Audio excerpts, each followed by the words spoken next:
नमस्कार बच्चों, आज मैं दीवानों की हस्ती जो कविता भगवती चरण वर्मा द्वारा रचित है उसके संदर्भ में अपने विचार प्रस्तुत करने जा रहा हूं। यह कविता स्वतंत्रता से पहले लिखी गई है, बखूबी इस बात से हम परिचित हैं। और इस कविता के माध्यम से कवि ने वैसे वीरों के प्रति अपना सर्वस्व अर्पित करने की कोशिश की है जो देश के लिए, जो समाज के लिए अपने प्राणों की आहुति देने से बाज नहीं आते। बच्चों, ये जानना जरूरी है कि दीवाने कौन हैं। दीवाने वैसे लोग हैं जिनके हृदय में निष्ठा का भाव है, समर्पण का भाव है, बलिदान का भाव है, त्याग का भाव है। ऐसे लोग परम त्यागी होते हैं और जिनमें त्याग होता है, समर्पण होता है, बलिदान का भाव होता है, वही देश के लिए कुछ करते हैं। मैथिली शरण गुप्त ने भी कहा है कि मनुष्य वही है जो मनुष्य के लिए मरे। यानी मनुष्यता का पालन तभी संभव है जब इंसान दूसरे इंसान के लिए अपने प्राणों की आहुति दे। क्योंकि कहा गया है कि इतिहास का रथ वह हाँकता है जो सोचता है और सोचे को करता भी है।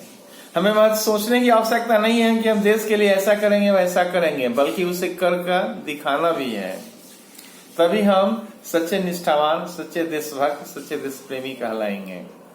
ये दीवाने भी सर्वस्व समर्पण का भाव लिए, अपनी जान हथेली पर लिए देश सेवा के प्रति दृढ़ संकल्प की भावना रखते हुए आगे बढ़ते हैं। इन दीवानों का एक ही मूल उद्देश्य है और वह है देश सेवा। देश सेवा की इस पथ पर आगे बढ़ते हुए न तो कोई उनका अपना है न कोई पराया है, बल्कि वे जिससे मिलते हैं समान भाव से मिलते हैं। और यह सम्यक विचार, समानता का भाव ही उन्हें श्रेष्ठ बनाता है। बच्चों, ये जानना जरूरी है कि कोई भी इंसान निष्ठा की भावना, त्याग का भाव, बलिदान का भाव, समर्पण का भाव, सहानुभूति का भाव, श्रद्धा का भाव तभी व्यंजित कर पाएगा जब वो हृदय से उदार हो। क्योंकि उदार जो लोग होते हैं संपूर्ण पृथ्वी उनकी पूजा करती है। भारतीय इतिहास में महात्मा बुद्ध का नाम बड़े ही स्वर्णाक्षरों में अंकित है। उन्होंने संपूर्ण जगत के लिए अपनी सहृदयता दिखाई और इसलिए आज भी वे वंदनीय हैं, आज भी पूजनीय हैं। यहाँ इस शीर्षक के अंतर्गत भगवती चरण वर्मा ने बखूबी मातृभूमि को स्वतंत्र कराने के लिए उन वीरों के प्रति अपनी कृतज्ञता व्यंजित की है जो अपनी जान हथेली पर लेकर आगे बढ़ते हैं। ये बड़े ही मस्त होते हैं, क्योंकि मस्त वे लोग होते हैं जिन्हें अपना कोई निजी स्वार्थ नहीं होता। जो स्वार्थपरता की भावना से ऊपर उठकर काम करते हैं वही मस्त हैं और उनके ही हृदय में उत्साह का भाव है, त्याग का भाव है, बलिदान का भाव है और वे अपने देश के लिए, अपनी मातृभूमि के लिए सर्वस्व अर्पित करने को तैयार रहते हैं। बच्चों, ये हम जानते हैं कि हमारा जीवन क्षणिक है। Man is mortal, it is known to everybody. ऐसे में हमारे पास हमारे जीवन का जो बहुमूल्य क्षण है उसे देश सेवा के काम में बिताएं तो बड़ी ही उपलब्धि होगी स्वयं के लिए, समाज के लिए, देश के लिए।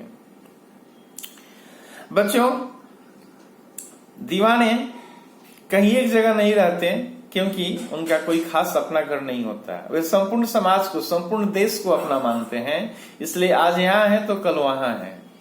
घूम घूम कर पूरे जनमानस में भक्ति का भाव जगाना ही उनका परम लक्ष्य होता है, क्योंकि वे चाहते हैं कि देश उनके बताए हुए मार्ग का अनुसरण करे और तभी समाज में एकत्व की स्थापना होगी, समाज में शांति की स्थापना होगी। वे किसी तरह के सुख दुख से ऊपर हैं। उनके जीवन में कोई रिक्तता नहीं है, कोई अभाव नहीं है।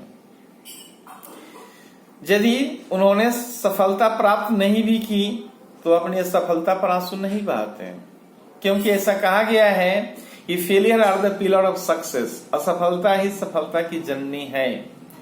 यदि हम आगे बढ़ रहे हैं, कठिन प्रयास कर रहे हैं, क्षण भर के लिए हम सफलता से कुछ दूर हैं, तो भी हमें हतोत्साह होने की आवश्यकता नहीं है। हमें आगे बढ़ते रहने की आवश्यकता है, क्योंकि आगे बढ़ने से ही, आशान्वित भाव रखने से ही हमारा लक्ष्य प्राप्त होगा।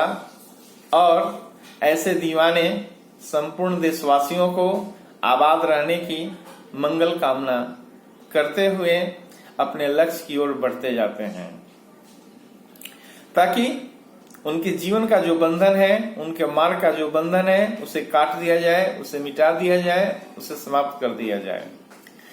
जीवन में व्यक्ति का उद्देश्य बंधनों से मुक्ति ही होना चाहिए और यही परम लक्ष्य है। मैं उम्मीद करता हूं कि तुम लोग मेरे आने वाले वीडियो को भी देखोगे और सब्सक्राइब करना नहीं भूलोगे। धन्यवाद।